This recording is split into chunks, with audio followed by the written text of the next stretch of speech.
Welcome back to Comic Issues Daily. More news than the Bugle or the Planet. And today is September 13th, 2025, and we are recapping all the biggest comic book news stories from September 12th, 2025. And before we get into our first story today, I just want to remind everybody that the community is trying to support Brandon from Mon Comics and his family, who lost their house in a house fire last Sunday afternoon. So there is a GoFundMe for Brandon and his family. Here are the details on the screen right now. So if you can, please support Brandon. All the information is right there. It goes through GoFundMe. So please do that if you can. All right. Now let's get into why you're here, which are the stories from yesterday.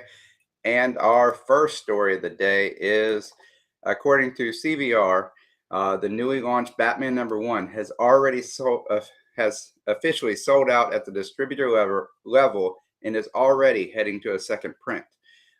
This kind of sellout is a significant indicator for both DC and the wider comic market that Batman is not only a cornerstone of DC Comics, but also a flagship character whose performance often reflects the health of the line overall. Retailers are reporting high demand, with both longtime collectors and speculators scrambling to secure copies. This echoes trends we've seen before with Batman relaunches, where collectors view first issues as pivotal investments. The move to a second print underscores the market's appetite for Batman stories and also gives DC another marketing beat to keep momentum high.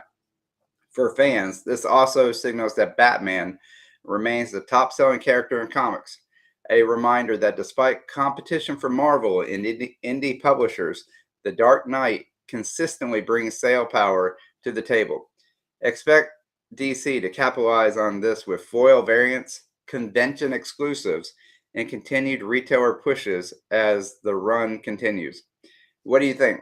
Is Batman #1 sell out just hype, or does this prove The Dark Knight is still the king of comics? Let us know in the comments. And on September 12th, DC Comics canceled its brand new Red Hood series on the same day issue 1 was released. This decision followed public outrage over comments made by writer Gretchen Felker Martin on social media. Among her most inflammatory statements were remarks celebrating the death of conservative commentator Charlie Kirk and claims that police officers are not human. These posts spread quickly online, sparking heavy backlash from fans, readers, and retailers alike. In response to this uproar, DC moved swiftly to distance itself from the controversy. The publisher canceled all future issues of Red Hood, including #2 and 3, that have already been solicited, and offered credits to retailers who have placed orders. They also pulled the planned Batman Day Gotham sampler, which contained Red Hood material, to prevent promoting a series that was no longer moving forward. This was a rare instance of a comic being cut down on release day, reflecting how quickly a publisher can act when its customer base pushes back. For Red Hood fans, the cancellation was both frustrating and disappointing. Jason Todd has often been one of DC's edgier, more complex Bat family characters, and readers were curious to see how this Black Label series might develop. Instead, of the book ended almost as soon as it began, showing how much influence audience reactions can have on publishers' decisions in today's climate. Beyond Jason Todd's future, the episode highlights the increased tension between creators' online conduct, reader expectations, and corporate responsibility in the comic book industry. Do you think DC made the right call in canceling Red Hood immediately, or should they have let the series play out? Tell us what you think in the comments. My personal opinion, DC made the right decision. I was interested in reading this book, but I wasn't even going to pick it up after all the comments that were out there and stuff like that. So I think they did the right thing, but that's my opinion, and you have the right to yours. All right. And next we got from Bleeding Cool, they dive into the reoccurring motif of Dr. Doom, declaring America is the enemy, and how Marvel has used Doom as a lens to critique global politics across decades. From early Fantastic Four stories to modern reinterpretations, Doom has been portrayed not just as a megalomaniac, but also as a character whose rhetoric often reflects real world anxieties. In recent arcs, Marvel has leaned hard into Doom's role as a political figure rather than just a villain in armor. His speeches and grand pronouncements often mirror debates about nationalism, empire, and global corporation. The phrase "one world under Doom" resonates with themes of authoritism that feels especially timely in today's world. The article suggests that Marvel may continue positioning Doom as both a reflection and a critique of modern politics, keeping him as relevant now as he was when first introduced in the 1960s. Readers can expect Doom to remain a central character whose storylines blur the lines between fantasy, villainy, and real-world political allegory. Do you like Doom being used as a political mirror, or do you prefer him as a classic supervillain? Share your thoughts in the comments. To me, it's a fine line, but I mean, Doom is a very cool character, and if you can do those things with them and keep it elegant, please do. And then we got from Bleeding Cool, Print Watch column has confirmed that multiple major titles are getting second printings, including Frank Miller's latest project, Deadpool and Batman. With Batman #1 leading the charge in sellouts, the move reflects growing demand across multiple publishers. Print Watch has long been a way to measure the heat behind certain books. Second prints are not only about availability, they're often collectibles in their own right, especially if variant covers are commissioned. Collectors will be watching closely to see what designs are offered in these new runs. For retailers, these second prints are a lifeline, ensuring they can continue capitalizing on buzz while not leaving readers empty-handed. For publishers, it demonstrates that carefully timed reprints can extend a book's momentum, keeping it in conversation weeks after initial releases. Do you chase the second prints as collectibles, or do you stick with the first prints only? Me, typically, I'm a first print guy, but if the cover is awesome on a second print, I probably will pick it up. Their second printings are pretty cool, especially with the right cover art. And then from comicbook.com, they provide an exclusive first look at Marvel's latest unexpected pairing, Iron Frost. This new story arc will feature Iron Man and Emma Frost teaming up in a way that could reshape their roles within the Marvel Universe. While Iron Man has long been associated with the Avengers and tech-driven storylines, Emma Frost brings in the X-Men connection, mutant politics, and psychic intrigue.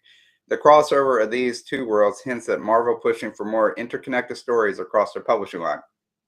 Fans are already buzzing about the creative possibilities, from Emma's diamond form clashing with Stark tech to the political maneuvering of mutant kind and Marvel's current continuity. The first look has generated major speculation about how Marvel plans to use Iron Frost to bridge fan bases and potentially set up larger crossover events. Are you excited to see Iron Man team up with Emma Frost, or do you think this is a strange pairing? Drop your reactions in the comments. I don't see how you can think this is a strange pairing because I think they've already done it before. I haven't read those books, but I did know about them and thought it was kind of interesting or weird at that time. So it's just they rehashing it a little bit again. All right. And now we have Marvel.com has unveiled new variant covers initiative where Marvel heroes are reimagined in Tron-inspired designs tied to the upcoming Tron Ares film. The grid-style aesthetic overlays iconic Marvel characters with neon circuitry and digital environments. If y'all don't know, but you probably, if y'all could share this with Legion of Comics, because he loves Tron. He's not as big of a Marvel fan, but he might like some Marvel-inspired Tron variants. This move is both a marketing strategy and a collector's play. Marvel has had success with themed variant runs in the past, and tying into Tron offers a retro futuristic appeal that taps into both nostalgia and modern crossover potential. For collectors, variant sets like this often become chase items. Retailers are expected to order heavily to meet uh, completionist demands, while casual fans may grab them simply for the novelty of seeing their favorite characters in Tron gear. It's a strategic blend of pop culture synergy and visual novelty that keep variant cultures thriving. Would you collect an entire Tron Ares variant set or just pick up your favorite covers?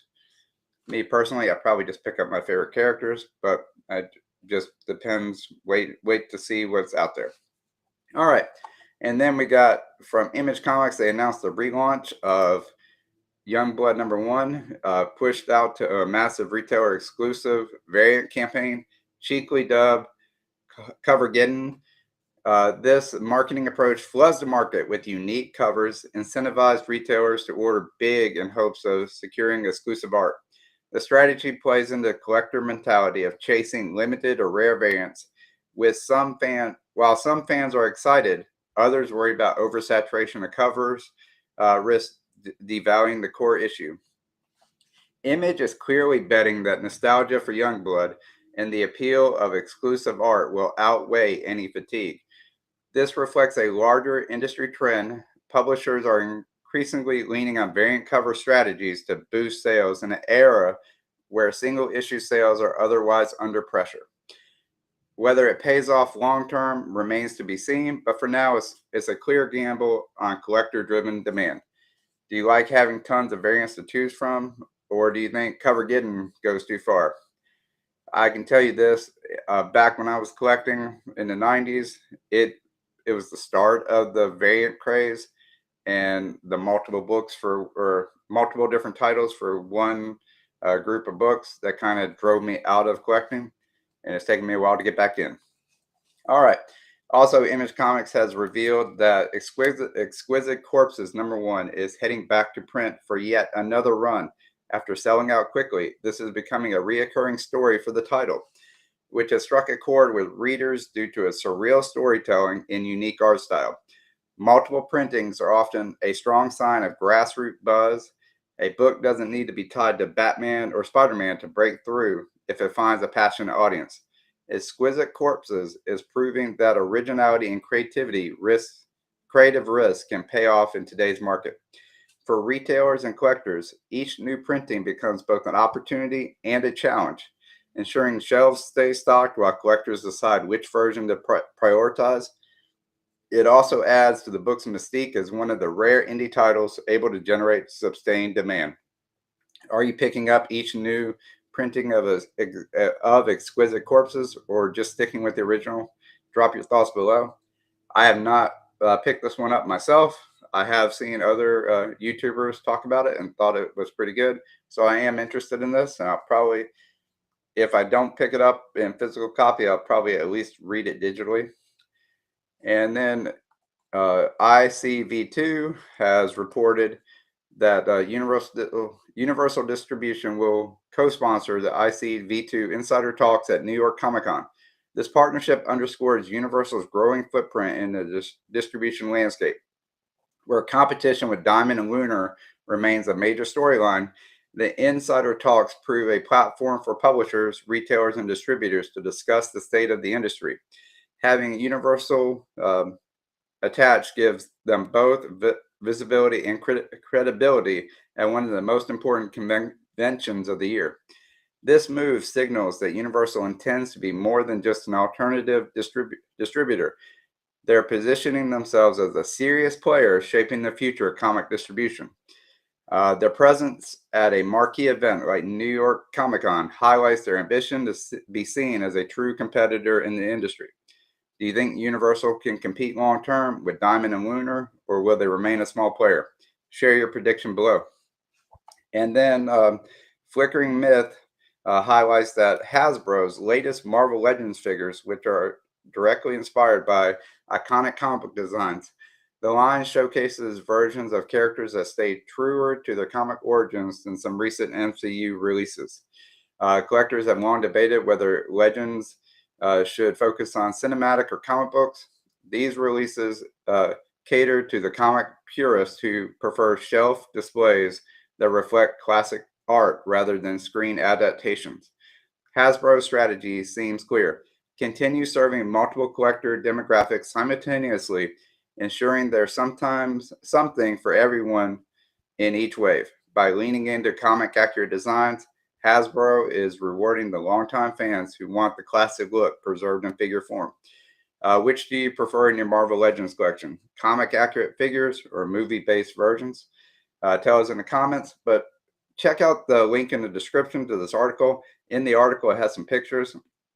I know that a couple of the figures, they got the black suit Daredevil in there, which might be from the Netflix show. But they also have a Silver Surfer that's pretty cool, and I think maybe a Black Widow. So check out those figures. There's some pictures in the article. And then Bleeding Cool's daily LITG for September 12th spotlighted Greg Rucka, Dan Diado, and Geoff Johns. The feature covers recent industry chatter, projects in development, and conventions where these influential figures continue to make waves. Why LITG column often mix gossip with hard news is always a valuable snapshot of what creators and publishers are buzzing about. Rucka's upcoming projects, Didado's continued presence in publishing, and John's multimedia ventures remind readers how interconnected the industry has become. For fans and collectors, keeping tabs on these creators help predict where the next big project and spec opportunities may rise. The continued attention around these names show their lasting influence in the comic world, even as the industry shifts. Which of these creators do you think has the biggest influence on comics today? Rucka, Didado, or Johns? Let us know in the comments. I personally think it might be Johns, but that's the name that I know the most. And our last story of the day, Chris Pratt draws fire, or this is from CBR and other outlets reporting on the backlash facing Chris Pratt, or who you might know as Star-Lord from Guardians of the Galaxy, after he posted on X, formerly Twitter, in response to the shooting of conservative commentator Charlie Kirk. Pratt wrote, "Praying for Charlie Kirk right now, for his wife and young children, for our country. We need God's grace. God help us." This statement was short and solemn, but it immediately sparked heated debate online. For many fans and critics, this issue wasn't simply that Pratt expressed sympathy. Instead, they argued his selective show of compassion reveals political leanings or blind spots. On social media, users pointed out that Pratt has not made comparable posts in response to other recent acts of violence or tragedies, especially those affecting marginalized groups. That double standard, critics said, made his prayers for Kirk feel more like a political statement than a neutral plea for peace. This is not the first time Pratt's public image has stirred controversy. Past debates around his church affiliations, perceived politics, and personal beliefs have led some fans to question his role as one of Marvel's most visible actors. While many defend him, saying his post was simply a human response to a tragedy, others saw it as evidence that his personal views remain out of step with parts of his fan base. Once again, the intersection of celebrity, politics, and fandom has placed him at the center of the culture war. Do you think Pratt was just offering sincere condolences, or does this reveal something bigger about his fans viewing celebrities and their politics? Share your thoughts in the comments. Me personally, I think it was a guy who is a Christian that probably knew another guy that is a Christian, and they're both conservative, and they're probably friends, and he was sad that his friend was killed. And that was his post. That was it. All right. And in closing, that wraps up today's Comic Issues Daily. More news than the Bugle or the Planet. Don't forget to like and subscribe, and drop a comment with which stories you think was the biggest today. And check out Ron's Comic Closet. That's our channel sponsor. And if you use code I Have Issues at checkout, you'll get 20% off your first purchase. And make sure you join us Sunday night at 6 p.m. Central, 7 p.m. Eastern for Comic Channel Origins, where I'll be interviewing Matt from Heroes for Hire Comic Club. And I'll also have got the next month and a half lined up with other creators. So please check that out. You won't want to miss it. And yep, thank you for being here. It will be back tomorrow morning. Thank you. Bye.